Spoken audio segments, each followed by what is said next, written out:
Good morning. So this is my personal take, lessons or learnings, realizations.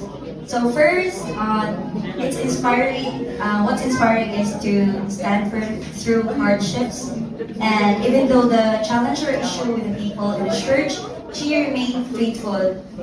And yeah, she said that there's no perfect church, and yeah, it's indeed true. But we do have a perfect God, so there's nothing to worry about, and to grow closer to God.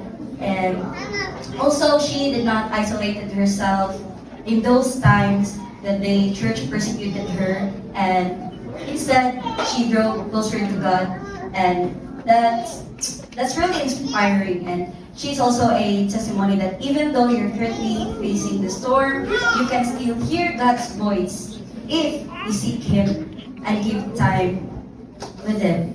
And also her patience to her father, and she did not surrender. What really inspires me is indeed faith can move mountains. So again, there's no question, there's no doubt. Indeed, God is really good. That's all. Thank you.